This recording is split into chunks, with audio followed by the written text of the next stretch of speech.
look at the entire franchise up into this one, the stunts and effects were fairly basic, very simple. This is a whole new thing. This is on a completely different level. And yes, it's much more like an action film, and it's nonstop. Coming up with the choreography, well, at the beginning, it's always like take as much input from the directors as possible, and then we took maybe 2 weeks to make up like the original stunt choreography, and then run it through the directors, and then like make some changes, and you sit on it for 2 days, and then you're like, yeah, maybe not, let's change this. And that's your kind of rehearsal.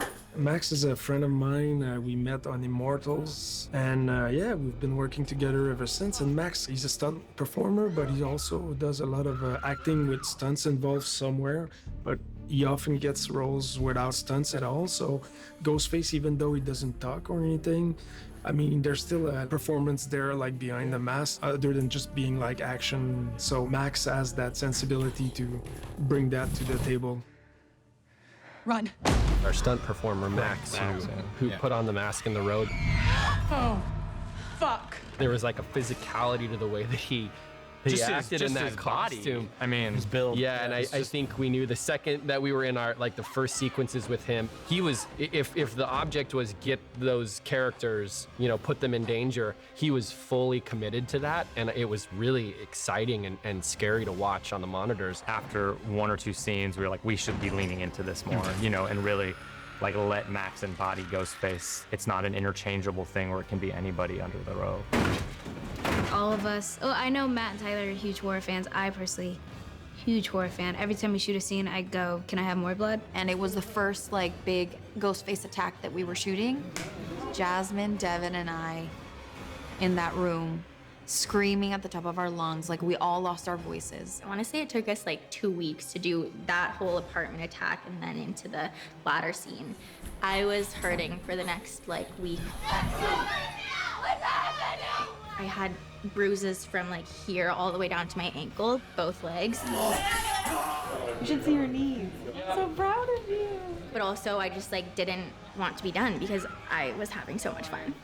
I love it here. The ladder sequence. What you see in the movie is what was written on the page in the first draft. Then when we got into production, we went through a whole which you do always, you go through painstaking exercise of making sure everything is the right thing. And in that process, we ended up changing it from the ladder to a whole other thing. Out of fear that we wouldn't be able to make. So we wouldn't be able to produce the ladder, production, etc. And then we hit a point, very close to production, 2 weeks out probably, where we were hold on, what are we doing? The first draft was great. Why don't we just go back to that? And we called Guy and Jamie, and we're like, how do you guys feel about this? They were like, we love it. We loved the ladder. We all looked at each other, we're like, well, we love the ladder. Right. Let's figure it out. Yeah. Let's stop chasing our tails and let's go shoot the fucking ladder. And once we did that whole thing and got there, we were like, right, this is dope for a reason. Yeah. And the simplicity of they are here, they have to get here. It's only 10, 15 feet, but it's 4 or 5 stories up. But that was the first time when I read the ladder sequence in the script. I put the script down and I called my mom. I said, you wouldn't believe the things that they're doing over here. They're madmen. Matt and Tyler work where they always prefer to be on a practical location. In designing the production plan, I always start with, let's see what we can do practically. Is there a practical location that can work, right? In this particular one, because of the stunts that were involved, you can't actually have actors walk across a ladder 5 stories up. So I knew that we were gonna have to build some of it, but we didn't want to build from scratch. We didn't want to just build a set. So we found locations. We actually found one location, which was back where the ladder is. So we scouted, I don't know how many shafts, and this one was nice because it was open on the street. It was allowing us to do train work without being in an enclosed area. So technically it was the best option we found, and the owner was super cooperative with us. And we filmed all of the exteriors with stunt people, actually up, 5 stories up. On location, we put the ladder in between, and we had the doubles go over, secured of course on a wire. And Annika, we brought her, we had her fall all the way, stopped her maybe 10 feet off the ground. I love doing my own stunts. And I was like, no, put me on the harness. They said absolutely not. If something goes wrong, what are you gonna do? Basically, all the actors, they're all in their 20s mostly, so they're all top shape and willing, and sometimes you have to bring them down a little bit because they're too. It's like, oh, hold on. I'm like, okay, fair. So I got a stunt double for that. She's cool. She did a great job, but I was really jealous. And then we recreated the back of that building on a stage, and that's where we had our actors go across so we could do that in a safe way. And they matched perfectly. And the brick was really specific. It's got a little hairline in it, and it's like a texture that we had to mold, take a cast of the actual brick, like a mold, plaster and replicate it in plaster to match our sets to the exterior. So it was like an exact replica of the location. The apartment was on set to allow us to have the actresses go without doubles on the ladder from one window to the other. So it was maybe like 10 feet high, and we put a platform with big mats. Because when we shot it in the studio, I did it myself, but I was only falling from it was like 4 feet, not 4 stories. Actual actress Annika was doing her own thing of falling. I think if Matt and Tyler could have their way, they would never see a green screen. It's true, we haven't used any of those. There's no visual effects in the ladder sequence other than, removing the safety wires that we obviously had to have for the stunt people and the actors to make sure they were safe. But that's it. So when I say I develop a production plan which reflects the director's sensibilities, that's what I mean. This is their preferences. This is how they make their movies. They love it. Even when we build sets, our sets look and feel as if they're practical locations. Sure. We typically don't use wild walls, and when you open up a door, there's another room behind that door. That's how we build our sets. And yeah, they're a little bit more than maybe another director might use, but we don't have any visual effects. So it all pays off, and it's all real.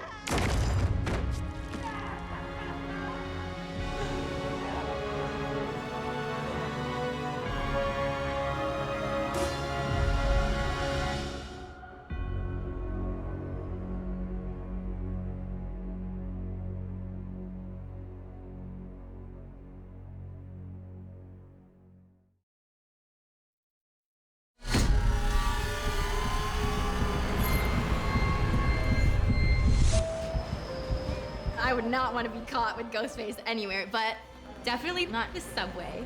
But maybe that's just because I'm a little bit of a country girl, so the subway alone scares me. So add Ghostface to the subway, it's terrifying.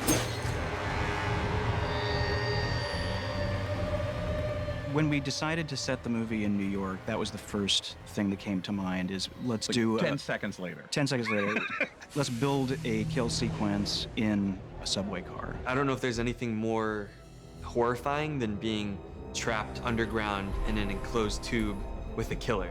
But we'd also come up with the idea of doing this on Halloween, so we're like, this could be a really, really fun moment where half the people in this car are wearing ghost face masks. Oh, shit.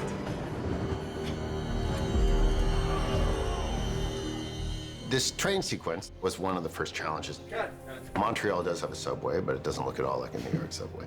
But we looked at that, and we went through several iterations. The subway set for sure is the biggest set after the apartments. Well, the car itself, that's one big one. We rented some before from New York, but just the cost of shipping it here and back, and then the weight of the real car was limit load-bearing capacity for our stages. So here we are.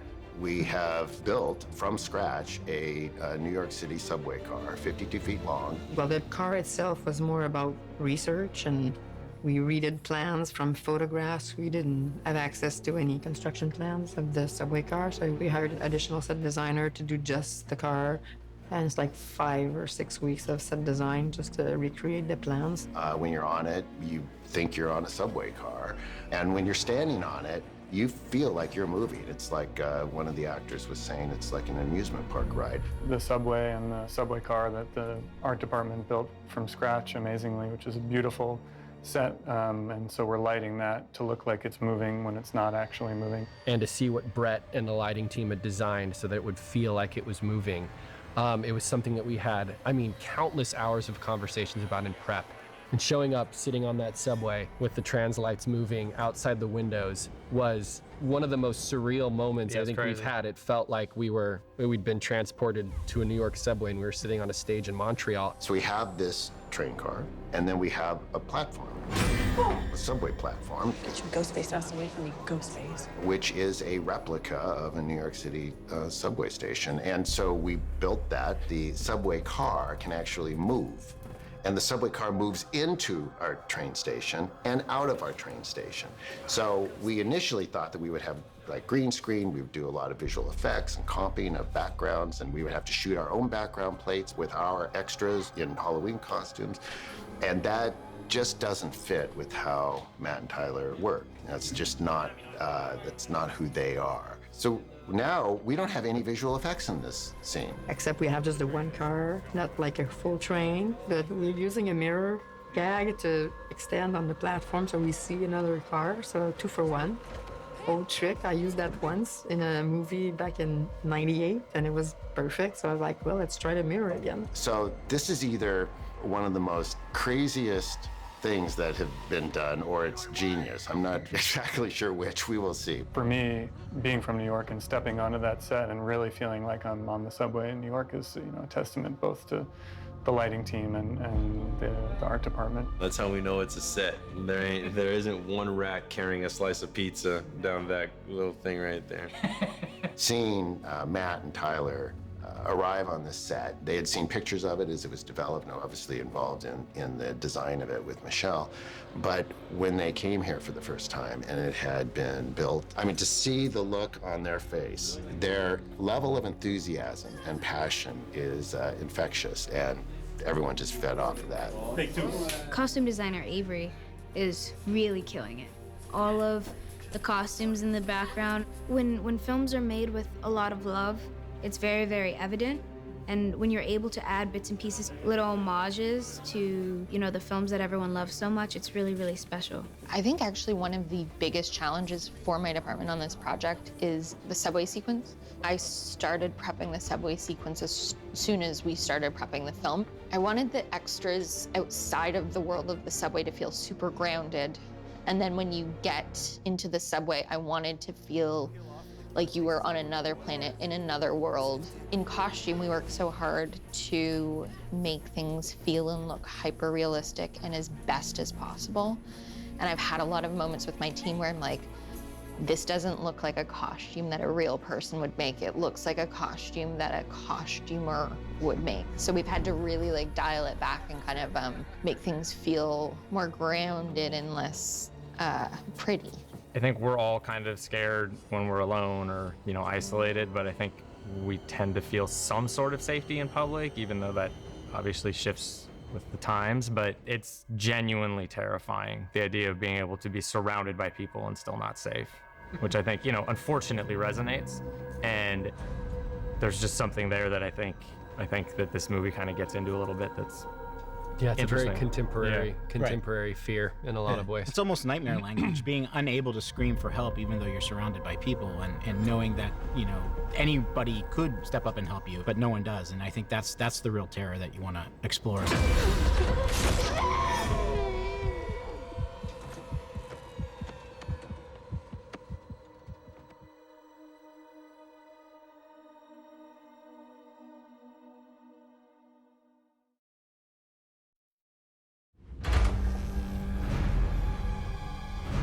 It's a movie theater.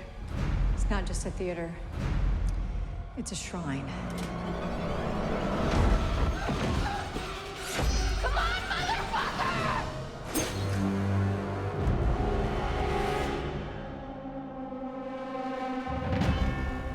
When we were in that set, we were in there all day, every day for days, and it took me a long time to see every single drawing, every knife, every robe. Definitely was a walk down memory lane. You just remembered all of it, from the garage door opening, you know, just everybody. Oh yeah, that's how they died. And oh yeah, I forgot about that. And look at that, that's the phone. And it was great. It was really clever to set it in a museum of all the other screams. Oh, it's just like everything that you love so much about being a fan, all the pieces of nostalgia, it made me want to watch all the movies over again. Chad, this is Uncle Randy's.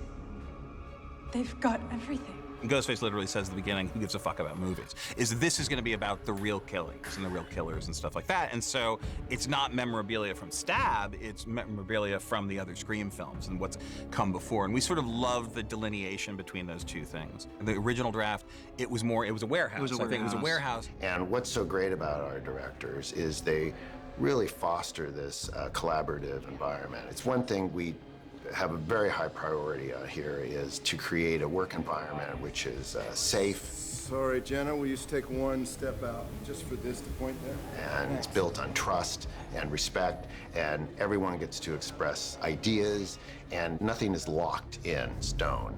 And so we just let loose on, well, what else could this be? Guy and Jamie wrote this great shrine in the script, but it was originally a warehouse. Michelle suggested a theater could be really cool. We loved that idea. We brought it to Guy and Jamie. They were like, oh, that's fucking great. That then led to the idea of there's something on the screen, which then leads to the idea of who the family is. I mean, it's just a good example of how all of the departments working together and trusting each other and loving a good idea no matter where it comes from just raises everything up and makes everything better. It's a real theater. It's actually in operation, and it just had a fantastic look. And it references Scream 2, and it's a movie theater. Scream is a movie about movies, and so it really fit in thematically, and just visually, it was fantastic. Is that the knife I was stabbed with? Seeing photos of Sam in there, seeing photos of Mikey Madison, who was, my best friend and Ghostface in the last film, it was kind of touching or almost a little bit emotional walking into the theater for the first time. And I don't know, I think we all kind of got chills. We saw it in the early morning too, so there's something about a theater first thing in the morning. It smells different, it's cold, it's just everything about the atmosphere was so fitting. And I think that also anybody who respects the franchise will have great admiration for that set. It's really, really incredible. This place is amazing. Yeah. And to see Courteney in there and to see Courteney as Gail looking at Dewey's stuff, I really felt the legacy and the impact of these films and the importance that they've played to so many people, and it just was creepy. If this were a normal Stab movie, this would be the killer's lair. And I mean, come on, the set designers, they did an incredible job. Props department, it looks amazing in there. Hey, how'd they get all this stuff? We started by doing a list of all the victims of all the movies, how they were killed, what objects were super recognizable.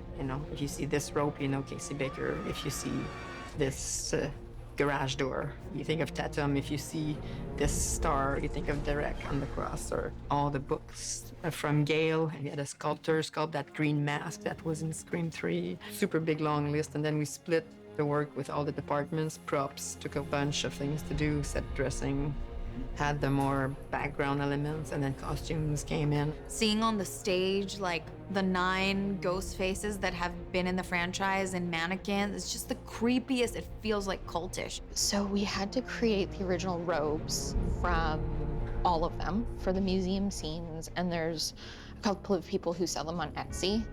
And so I actually I had my research of what was in the film, but I cross-referenced their research to kind of fact-check in a way, because they go through everything with such a fine-tooth comb. The set sort of shaped up, the more we were getting into it, the more ideas popped. So we had a big document with all the elements and what kind of casing they were going to be put in, and did we have to break the case, not break the case, we build the case, we rent the case, and how you light those things, because we're in the decrepit theater, which wasn't decrepit at all. So we had our painters put a layer of fake peeling paint, and it was really fun to do. Yeah, it was the ultimate self-referential set. I think it was the most playful experience I had in terms of design. It was just super rewarding. Production designer Michelle Liberté, and every department from costumes to production design to lighting to rigging. I mean, it is just a feat of production that set became what it is. The level of detail in that set is painstaking. Action. I mean, that was, I think, is the coolest set I've ever been on, period. Because obviously I'm a fan of these films. You see Stu's party robe, which is my personal favorite out of everything. Stu's party robe, iconic. Yeah, we did some fun things in the theater. We talked about that as really a space of reverence. It's a space where, It has artifacts from all the different films, you know, Stab, the film within the film, and, you know, we used some more kind of sweeping crane movements to introduce that space. Just really trying to give it that scope and scale and feeling like, you know, haunting and beautiful at the same time, and just has so many ties to the past. And then she raises up and gets him in the mouth. Matt and Tyler, our directors, you know, they're huge fans of Wes. I think Wes was a huge inspiration to them just in their directing career alone. But they are so visual. They're such great people. They're so open, and yet they know exactly what they want. They just keep elevating it, and they don't ride on their laurels of last time it was such a great film. They amped it up in every way. Matt and Tyler make it fun to be an artist. Whatever instruction they give you on set or whatever direction that they have for you, it's always moving the needle forward. I'm always feeling like I'm getting better, and I'm closer to Chad every time I speak to them. So for what it's worth, I think they're great at their jobs. Same routine usually as another director, but there's two of them. They work together great and are really cool directors to be, as an actor, to be directed by. And frankly, you know, kept ringing that bell, not make it real, but be a real person, even though, you know, you have to go by some stuff in your head that's utterly preposterous, of course, but that's half the fun too. Working with Matt and Tyler, it feels very supportive, very collaborative. The way that they approach this is, no, we trust you. We vetted you, we put you through the ringer to get this job, and we trust you now. So give us your input. Let's work on this character. Let's build this character. And that's so special. Being a DP, you know, really like working with directors who welcome your input, welcome your ideas, and collaborate, and that's what they're about. And they're like that not just with me, but with everybody on the crew, which I think is so cool. And I don't know, they just have a great energy and attitude, and you can tell how much they enjoy the process of making movies. Matt and Tyler, the way that they operate sets, I think people tend to like them a lot because they're pretty chill and they know what they want, and they don't make things more complicated than they need to be. The energy that a set has, it always starts from the top, and they have an expectation and a standard on how they want their sets to be run.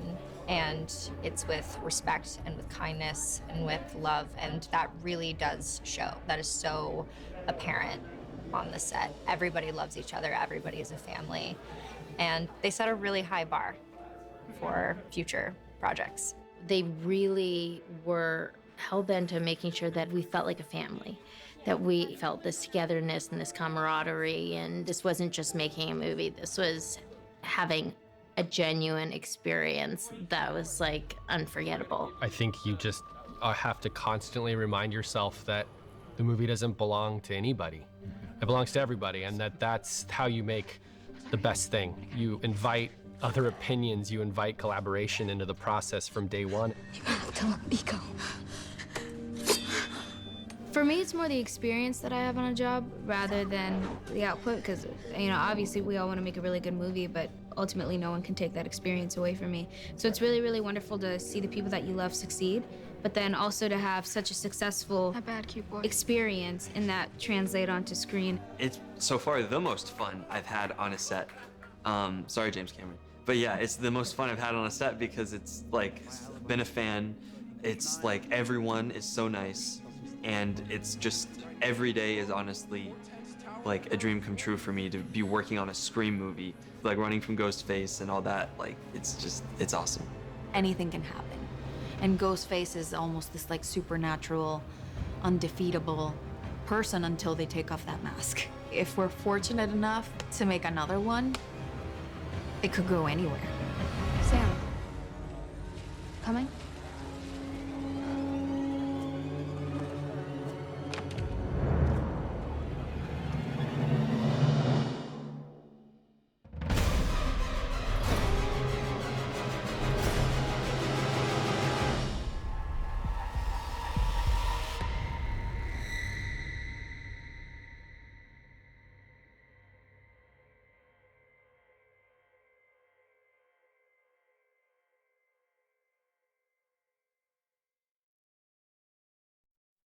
I hear you're a horror fan.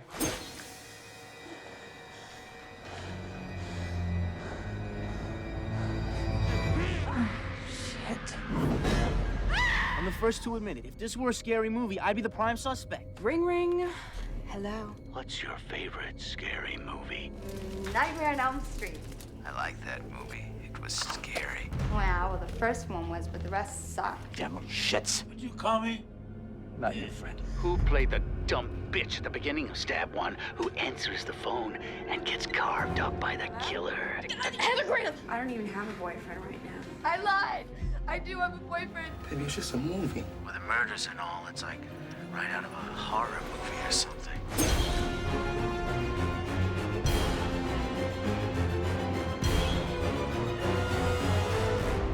I think slashers just never go away. I think they're just always going to be popular. I think it's something primal. Everyone I know has had the dream of, I'm being chased and I can't run quite fast enough to get away. So it just sort of gets down deep to, what if someone really was trying to kill me and I can't talk my way out of it, I can't bargain my way out of it. There's nothing I can do but rely upon my wits to hopefully physically survive. Sitting in these movies, it kind of exercises that fear a little bit for you. In terms of like, this is a fight for my life. And I think that's something that you can, as an audience member, experience vicariously, and it makes you feel like you've survived something when you leave the theater. I think getting that rush of fear must release some sort of dopamine or something, because people are addicted to it. Just like going on a roller coaster, or people want to jump out of airplanes. I think it just is a heightened emotion that gives you a thrill. You sell this costume every 5 and dime in the state. Yes, of course, I was a big fan of Scream. The one that's just called Scream, the first one that's just called Scream, changed our culture. And I knew it when I was sitting in the movie theater watching it. And then it just blew up in a way because we were watching one of the first comedies that really was what we now call meta, where they're talking about the making of it while they're making it. It was really groundbreaking. That is so sexist. The killer could easily be female. Basic instinct. That was an ice pick. Not exactly the same thing. The thing that's so great about the Scream franchise is it's so meta and self-referential. This is standard horror movie stuff. You know, a lot of times the things that you might put on camera that would feel very kind of on the nose, they were totally game for and into. So including a lot of little nods to the original and just previous films in general. You have a movie that can talk about the movie in real time. And we've had a lot of fun with that on this one. So much of what we loved about the original 4 is that, you know, we talk a lot about how those movies were sort of gateways into the genre for us. And it wasn't just about falling in love with one movie, with the original Scream. It was also falling in love with all of the movies that movie was referencing. And it became sort of an encyclopedia in so many ways, and an entry point for us into the genre, and anybody who watches it into the genre. So I think there's an opportunity in that for us now, you know, on Scream 5, Scream 6, to continue to do that, to, you know, not only make a movie for fans of the franchise, but make a movie for newcomers and create the same sort of window into the horror universe that we had watching the original with these new films. This is Tori Spelling, starring in the new film, Stab. My mom's dead and she's never coming back. Your mom left town. She's not lying in a coffin somewhere. Okay, I'm sorry. At least you get David Schwimmer. I'm starting to see why Tori Spelling and David Schwimmer didn't want to come back. I want to be in the sequel. Are you suggesting that someone's trying to make a real-life sequel? Because let's face it, baby, these days, you gotta have a sequel. Who's gonna do that? Sequels suck. Not only are the meta aspects of it prevalent in this one, I think there's a little bit something for everybody in a Scream movie. I think if you're a traditional slasher fan, you get the slashing and the gore. But then the hidden gem of all Scream movies is the whodunit element. And I think right now in popular culture and in what people are watching, are they're loving the mystery element and discovering who did it and pulling apart the layers of the onion that way. God damn it. I got it wrong again.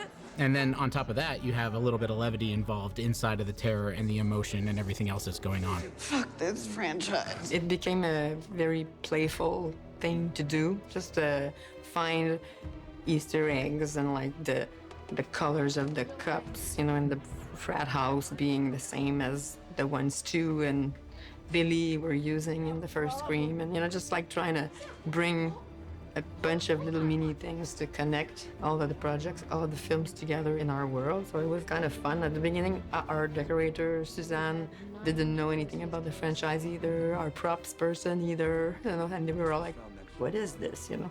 And they all became experts of looking for little things. And then from the films, but also from like other horror films, to try to bring stuff in there that, you know, creates some seeds for a couple of fans to pick up on. I mean, if like 2 people see, we won, you know. I thought in the movies. Forget about the movies don't matter. It makes it more interactive. You can't just sit back and like complacently watch the film.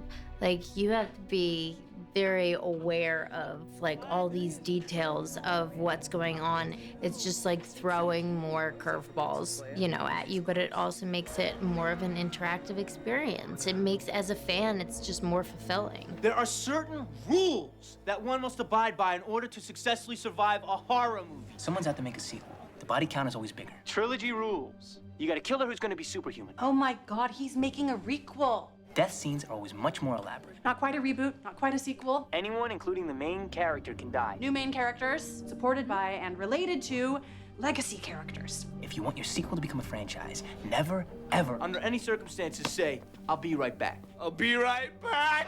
It's fun because the things we're commenting on, we're not criticizing. We're not taking pot shots and going, the tropes are lame. We're just saying that they exist. Yeah. And so crafting these Mindy speeches is always just a blast. Someone is out to make a sequel to the requel. And Jasmin killed it. There was like a 4-page monologue that this queen did, and we were all just like chilling, having a great, nice day, and she was like, you know, doing all the work for us. So it was great. In the last film, I didn't really work with Mason or Jasmin. I just hung out with them. So it's nice to have established that work relationship with them now, or see that side of them. So cool. And Jasmin is one of the funniest people I know. The love I have for that woman is unbelievable, and she knows it. We're in a franchise, and there are certain rules to a continuing franchise. The writing is so good. Those monologues, the last one too, I memorized so fast in like a day or 2. That's been really fun. It's been very educational for me. Honestly, I didn't know the rules of horror movies until diving into Mindy, and it's given me more respect for the horror genre in general. But I love doing those scenes because it feels like a day of theater, and I'm a theater kid at heart. I love a big, juicy monologue, and in this movie and the last one, everyone's just gathered around as I'm performing at them all day, and that's fun. It's also meta because she's Randy's niece. And Randy is obviously the one who originally gives the rules of how to survive a horror movie, and then she gives this movie's, you know, lesson on how to survive the movie. It's also just a fun scene to watch because I have like no lines, and you just sit back and watch Jasmin just like say 3 pages worth of dialogue, and that's a monologue I could listen to all day because it's just about horror movies, and I love horror movies. So Franchises are just continuing episodic installments designed to boost an IP. It's absolutely bonkers. It's a movie that's a fiction about making fiction, and it's been spitting up its own innards for 25 years. It's fascinating. And of course, someone's gonna pull up a scene that I'm in with Courteney Cox on Friends in 2001. I think Courtney in the second movie did some reference to Friends. Ever since those nude pictures on the internet. It was just my head. It was Jennifer Aniston's body. You know, like that stuff, I think is always great and appreciated, and our audience loves that. With Scream, especially the first one, literally that script from Kevin and the direction of Wes and all the meta things, the movie basically says, I'm going to do a magic trick in front of you, and I'm going to tell you all the rules. I'm not going to pretend those rules don't exist. I'm going to tell you literally all of the rules, and yet I'm still going to fool you. And you're going to be laughing during it. But the things you're laughing at that I'm telling you about, I will also then use to scare you later. Like, even though I'm admitting to you that I'm fooling you and doing a magic trick. And so keeping all of those plates spinning is, I think, the biggest challenge, but it's also the thing we love. We are still pinching ourselves. We can't believe that we are allowed to do this. It's just a blast. I never in a million years when I saw Scream on opening night in '96 that I would be co-writing not 1 but 2 Scream movies. It's a thrill and it's a privilege, and you know, again, as a fan, it's just a dream. This is the moment when the supposedly dead killer comes back to life for one last scare.